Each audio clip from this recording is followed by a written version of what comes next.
नमस्ते बिहार में हूं आपके साथ अलीम अतर। शुरुआत बड़ी खबर से करेंगे। छपरा से बड़ी खबर है जहां पर 2 लोगों की संदिग्ध मौत हो गई है। शराब पीने से मौत की आशंका जताई जा रही है। गरखा के भुआलपुर गांव की यह घटना है। आपको बता दें 2 लोगों की संदिग्ध मौत हुई है।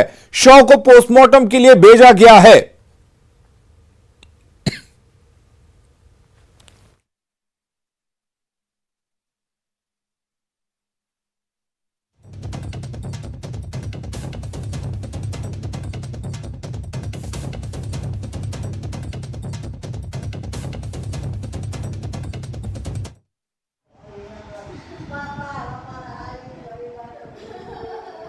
बड़ी खबर है जहां पर 2 लोगों की संदिग्ध मौत हो गई है और शराब पीने से मौत की आशंका जताई जा रही है।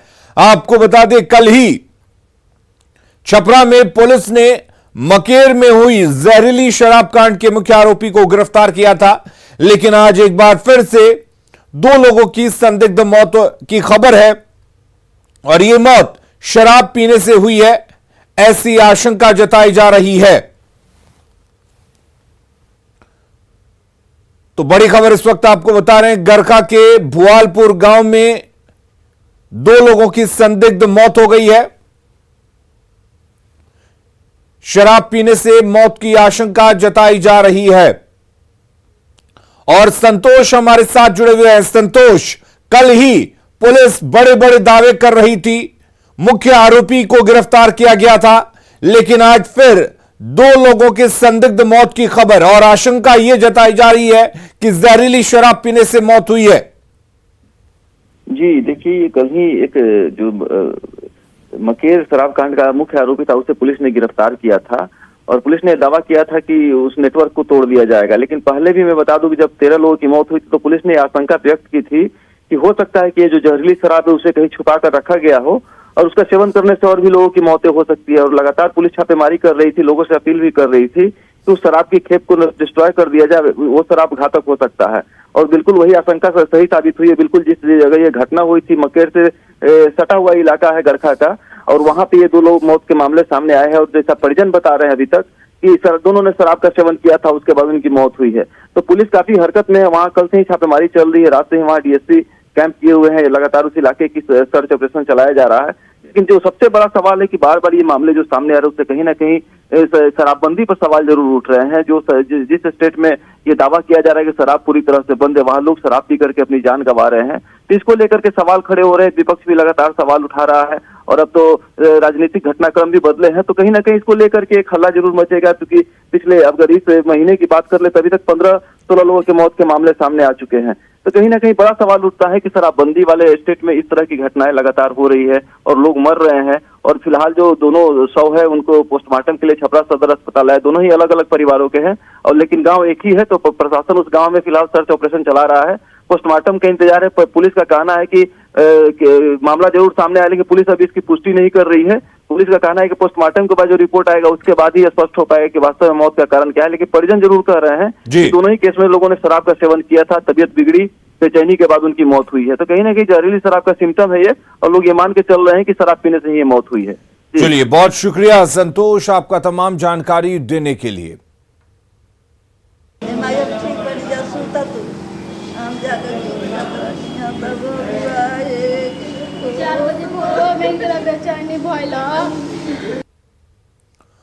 और इधर तेजस्वी यादव ने बड़ा बयान दिया है। 10 लाख नौकरी पर तेजस्वी यादव ने बड़ा बयान दिया है। उन्होंने कहा है कि हमने वादा किया था सीएम बनेंगे तो 10 लाख नौकरी देंगे। उप मुख्यमंत्री बने हैं फिर भी जिम्मेदारी है, हम नौकरी देने को लेकर बेहद गंभीर है। 1 महीने में सरकारी नौकरियां देंगे। और साथ ही उन्होंने यह भी दावा किया कि बिहार में सबसे ज्यादा सरकारी नौकरियां मिलेंगी। हमने तो वादा किया था 2020 में कि मुख्यमंत्री बनेंगे तो देंगे।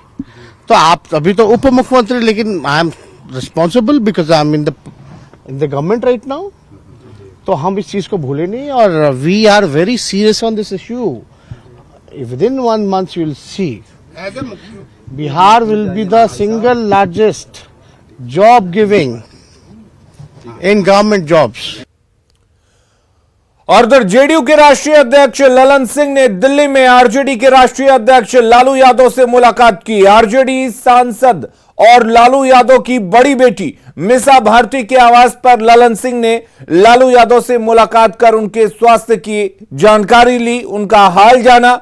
लालू से मिलने के बाद ललन सिंह ने कहा कि 2024 में बीजेपी को हराने के लिए 40 सीटें घटाने की जरूरत है और बिहार, झारखंड और बंगाल से हम अपना लक्ष्य पूरा कर लेंगे।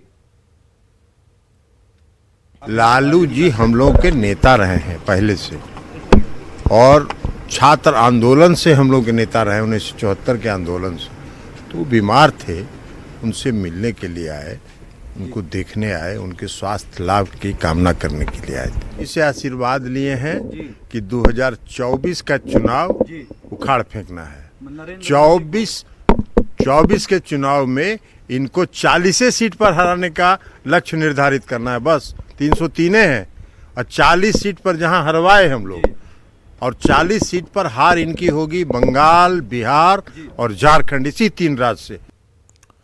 और ललन सिंह ने बीजेपी को हराने की बात कही है, तो वहीं बीजेपी सांसद सुशील मोदी ने कहा कि जो पार्टी अपने दम पर बिहार में 45 सीटें नहीं जीत सकती, उसका नेता प्रधानमंत्री कैसे बन सकता है। 25 सीट भी नहीं है, 30 सीट भी नहीं है, तो जो लोग अपने राज्य में 45 सीट भी नहीं जीत सकते अपनी ताकत पर, तो वो सपना देख रहे हैं, तो सपना देखने से तो कोई मना नहीं कर सकता। और सुशील मोदी ने यह भी कहा कि नीतीश कुमार उपराष्ट्रपति बनना चाहते थे और नीतीश के करीबी 2 नेताओं ने बिहार बीजेपी के नेताओं से इस बारे में बात कही थी और नीतीश कुमार को उपराष्ट्रपति का उम्मीदवार बनाने की मांग की थी। हालांकि सुशील मोदी ने जेडीयू के उन नेताओं का नाम बताने से इनकार कर दिया। मैं किसी नाम का खुलासा नहीं करना चाहता, नाम का खुलासा कर दूंगा तो उनकी हैसियत उनके दरबार में कम हो जाएगी। लेकिन उनके नज़दीक रहने वाले 2 वरिष्ठ नेताओं ने बिहार की बीजेपी के 2 वरिष्ठ नेताओं से बातचीत, एक बार 2 बार बातचीत की कि वो रास्ता निकालिए, अगर वो वाइस प्रेसिडेंट बन जाए तो अच्छा रहेगा। तो बीजेपी ने फिर बताया कि संभव नहीं है, जब हमारा अपना बहुमत है तो हम किसी दूसरे को क्यों बनाएंगे उपराष्ट्रपति। इसलिए देखिए, इनकार तो उनको करना ही था, लेकिन इसमें 100% सच्चाई है, इसमें कोई झूठ नहीं है। सरकार से बाहर होते ही बीजेपी के नेता नीतीश कुमार और महागठबंधन पर हमलावर हैं। बीजेपी नेता लगातार सीएम नीतीश कुमार पर हमला बोल रहे हैं। बेतिया में बीजेपी के प्रदेश अध्यक्ष संजय जायसवाल ने सीएम नीतीश कुमार को आगामी विधानसभा और लोकसभा में अकेले चुनाव लड़ने की चुनौती दी है।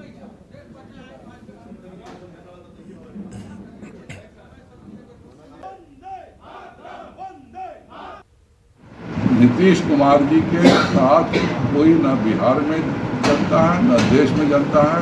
अपने बल पर वह चुनाव लड़कर देख चुके हैं। 40 में उनके मुख्यमंत्री रहते, जिस 2010 की सरकार की बात कर रहे हैं, उसमें रहते हुए 36 स्थानों पर उनकी जमानत जब्त हुई थी और 2 स्थान जीते थे। 2 स्थान जीतने में कोई हमें दिक्कत नहीं हो, लेकिन कोई प्रदेश में उसका मुख्यमंत्री हो, उसकी पूरी कैबिनेट हो और तब वह उसकी 36 स्थानों पर जमानत जब्त हो जाए, यह बताता है नीतीश कुमार कितने पॉपुलर हैं। अगले 1 वर्ष में नीतीश कुमार जी का कोई यहाँ नाम लेवा नहीं बचेगा। और 24 चुनाव में हमसे वो बात कर रहे हैं, जो लोग हमें चैलेंज करते थे अकेले लड़के देखें, हम तो अकेले ही लड़ेंगे, वह अकेले लड़के देखें, यह मेरा चैलेंज है। आम जनता पार्टी राष्ट्रीय अपने संगठन को मजबूत करने के लिए लगातार काम कर रहा है। पार्टी की तरफ से सभी प्रमंडल में बैठकें की जा रही हैं। इसी क्रम में जल्द ही पटना में एक अहम बैठक बुलाई गई है, जिसमें सभी कार्यकर्ताओं को मौजूद होने को कहा गया है। आम जनता पार्टी के राष्ट्रीय अध्यक्ष विद्यापति चंद्रवंशी ने पार्टी की योजनाओं सहित बिहार की मौजूदा सियासी घटनाक्रम को लेकर भी खुलकर बातचीत की। विद्यापति चंद्रवंशी से बातचीत की न्यूज 18 संवाददाता अमित कुमार ने। आम जनता पार्टी राष्ट्रीय के राष्ट्रीय अध्यक्ष विद्यापति चंद्रवंशी हमारे साथ मौजूद हैं। चंद्रवंशी जी, आपकी पार्टी की लगातार बैठकें हो रही है, जिलों में बैठकें हो रही है, आगे क्या? हाँ, आपने सही कहा कि हमारा ये अभी जो मगध प्रमंडल में कार्यकर्ता सम्मेलन बोधगया के कन्वेंशन हॉल में हुआ था और ये कार्यक्रम हम लोग बिहार के सभी प्रमंडल में 9 प्रमंडल में हम लोग लगातार कर रहे हैं, जिससे कि जो मेरे कार्यकर्ता, और ये कार्यकर्ता सम्मेलन है, इस कार्यकर्ता सम्मेलन में जो लोग आ रहे हैं कार्यकर्ता हमारे, और जहां जो कमी है बूथ स्तर तक हम लोग कार्यकर्ता को समझा रहे हैं कि आने वाले चुनाव में की तैयारी हमको कैसे करनी है। चूंकि अभी के परिवेश में जो क्या हो जाएगा ये कहना, किस समय क्या पलटी मारेगा, कौन किस समय मध्यावधि चुनाव हो या क्या हो, इसलिए हम लोगों ने आज कार्यकर्ता सम्मेलन करके प्रमंडलीय कार्यक्रम शुरू किया है। और अगला कार्यक्रम मेरा पटना प्रमंडल में और हम लोग करने जा रहे हैं। वो आगे हम लोग उसके तिथि को हम लोग घोषणा करेंगे कि किस तिथि को होने जा रहा है। जब चरित्र में ही अंतर हो, जब चरित्र दोनों का 2 तरह का हो और वो कुर्सी के आधार पर राजनीति हो रही हो, तो ये परिवर्तन तो देखने के लिए मिलता है। इसलिए हम लोग अपने कार्यकर्ता को इसके लिए तैयार कर रहे हैं। आज ये बताइए कि इस परिस्थिति में कौन उद्योगपति बिहार आएगा? सवाल यहाँ एक खड़ा हो रहा है, कहां से आप रोजगार उत्पन्न कीजिएगा? सरकार कितनी रोजगार दे सकती है? उद्योग भी एक बहुत तरह का बड़ा उद्योग से रोजगार उत्पन्न होता है। तो इन परिस्थितियों का नुकसान जनता को हो रहा है, इसलिए जनता को अस्थायी सरकार की ओर, विकल्प की ओर सोचना चाहिए। चलिए, ये थे चंद्रवंशी जो बता रहे थे सीधे तौर पे बिहार के परिप्रेक्ष्य के बारे में, ये अपना मंतव्य दे रहे थे, और साथ ही साथ इन्होंने अपनी पार्टी की जो आइडियोलॉजी है, कैसे और मजबूत करना है, कार्यकर्ताओं को कैसे संगठित करना है, इसको लेकर के लगातार काम किया जा रहा है इनके पार्टी के द्वारा। कैमरा पर्सन अजय दुबे के साथ अमित कुमार, न्यूज़ 18 पटना। और उधर मधुबनी में भंडारे का भोज खाने से 12 लोग बीमार हो गए, जिन्हें इलाज के लिए सदर अस्पताल में भर्ती कराया गया है। सभी मरीज बाबू बरही थाना के सलखनिया गांव के निवासी हैं। परिजनों के मुताबिक गांव में भंडारा के बाद भोज का आयोजन हुआ था, जिसमें शामिल होने के बाद 12 लोगों को उल्टी होने लगी। मरीज स्टेबल हैं, उसमें कुछ बच्चे हैं, बच्चे के डॉक्टर देखे हैं, उनको भर्ती के लिए कहा गया है, भर्ती कर रहे हैं और सब कुछ ठीक ठाक है। पहले दवा सब चालू है। टोटल से कितने मरीज हैं? लगभग 11 से 12 मरीज के करीब हैं। बिहार में महागठबंधन की सरकार तो बन गई, लेकिन अब सबकी नजरें मंत्रिमंडल विस्तार पर टिकी हैं। नई सरकार में किस दल के पास कितने विभाग होंगे और नई सरकार के सिपहसालार कौन होंगे? मुख्यमंत्री नीतीश कुमार ने मंत्रिमंडल विस्तार की तारीख तो नहीं बताई, लेकिन यह जरूर कह दिया कि 15 अगस्त के बाद विस्तार हो जाएगा। बताया यह जा रहा है कि 16 अगस्त को मंत्रिमंडल का विस्तार हो सकता है। नीतीश कुमार सत्यनिष्ठा से प्रतिज्ञान करता हूं। बिहार में हाई वोल्टेज सियासी ड्रामे के बाद नीतीश कुमार की अगुवाई में महागठबंधन की सरकार बन गई। अब नजरें नए मंत्रिमंडल के गठन पर टिकी हैं। हालांकि नीतीश कुमार ने साफ कर दिया है कि स्वतंत्रता दिवस के बाद ही मंत्रिमंडल का विस्तार होगा। मतलब 16 अगस्त से पहले मंत्रिमंडल का विस्तार नहीं होगा। मंत्रिमंडल का विस्तार कब तक हो जाएगा? यथाशीघ्र होगा, बहुत जल्दी होगा। 16 के बाद, ज्यादा समय नहीं, 15 के बाद। मंत्रिमंडल का विस्तार कब तक हो जाएगा? यथाशीघ्र होगा, बहुत जल्दी होगा। 16 के बाद, ज्यादा समय नहीं, 15 के बाद। नीतीश कुमार ने गवर्नर को 7 पार्टियों के 164 विधायकों का समर्थन पत्र सौंपा है। जानकारी के मुताबिक मंत्रिमंडल का फार्मूला भी तय कर लिया गया है। नई सरकार में मंत्रिमंडल का विस्तार विधायकों की संख्या के आधार पर किया जाएगा। ये तय है कि कांग्रेस भी मंत्रिमंडल में शामिल होगी, लिहाजा मंत्री बनने के लिए कांग्रेस नेताओं में होड़ लग चुकी है। खगड़िया से विधायक छत्रपति यादव ने मंत्री बनने के लिए सोनिया गांधी और राहुल गांधी तक चिट्ठी लिख दी है, क्योंकि इस बार बिहार में मंत्री कौन होगा ये दिल्ली से ही तय होगा। बात तय नहीं हुई है। हमारे प्रभारी जी भक्तचरण दास जी आए हुए हैं और पहले से इस मैंने जितना प्रतिक्रिया है सब में वो भागीदारी है, और मैं समझता हूँ ये बात करेंगे और अपनी बातों से आला कमान को अवगत कराएंगे। वहाँ जो निर्णय होगा हम लोग मानेंगे उसको। संभावित फॉर्मूले के आधार पर आरजेडी कोटे से सबसे ज्यादा यानी 16 से 18 मंत्री बनाए जा सकते हैं। जेडीयू कोटे से 11 से 13, वहीं कांग्रेस कोटे से 4, जीतन राम मांझी की पार्टी को 1 और एक निर्दलीय को मंत्री बनाया जा सकता है। पटना से न्यूज़ 18 के लिए अमित कुमार और संजय कुमार के लिए। बिहार की सियासत में अब आतंक की एंट्री हो चुकी है। बीजेपी ने नीतीश कुमार पर बड़ा आरोप लगाया है कि पीएफआई या फिर आतंकी संगठनों के खिलाफ एक्शन भी नाता तोड़ने की एक बड़ी वजह थी। सुनिए बीजेपी और उसके जवाब में नीतीश कुमार ने क्या कुछ कहा।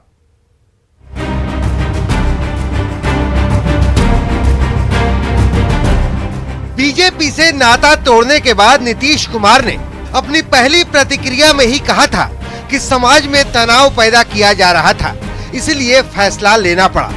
समाज में जिस तरह से एक विवाद पैदा करने की कोशिश हो गई थी वो हमको अच्छा नहीं लगता था।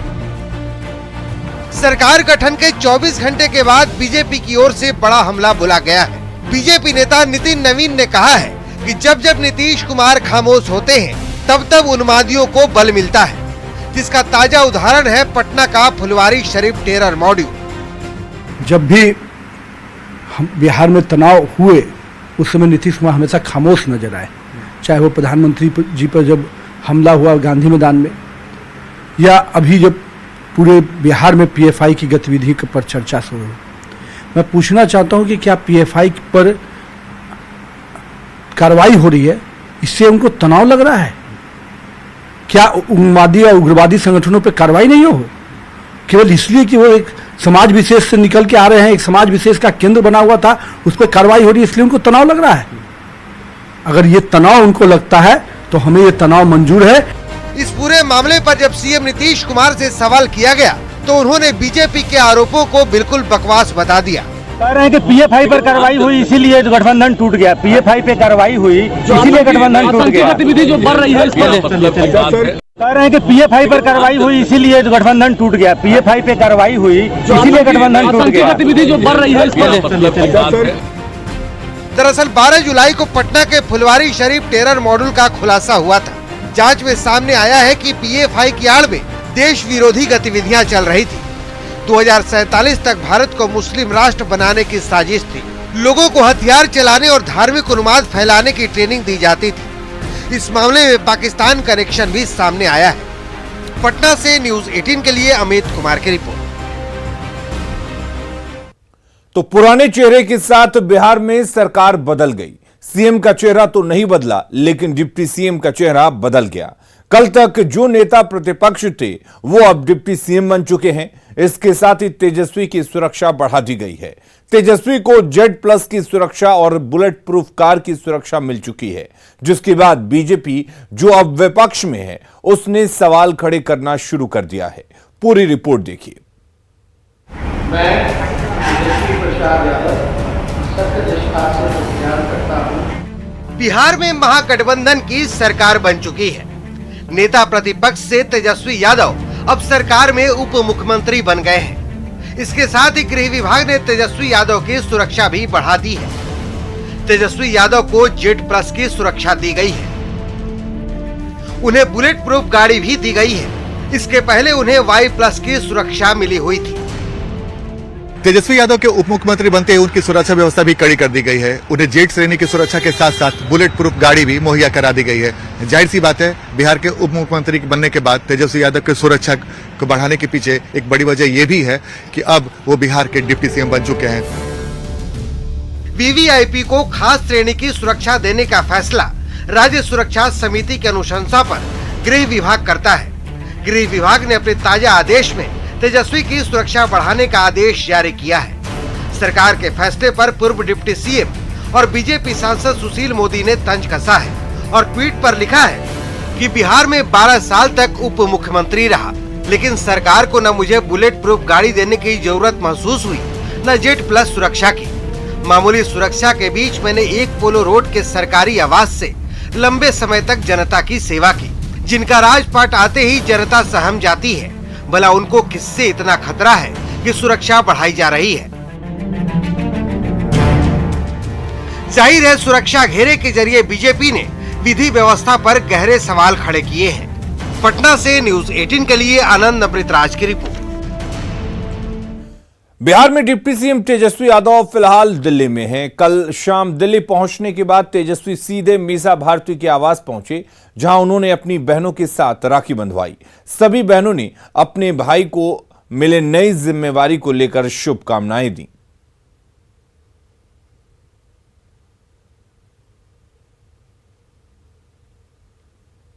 तो ये तस्वीरें देख सकते हैं। तेजस्वी यादव कल दिल्ली पहुंचे और अपनी बहनों से राखी बंधवाई, बड़ी बहन से आशीर्वाद लिया और उन्होंने सभी को रक्षाबंधन की शुभकामनाएं दी।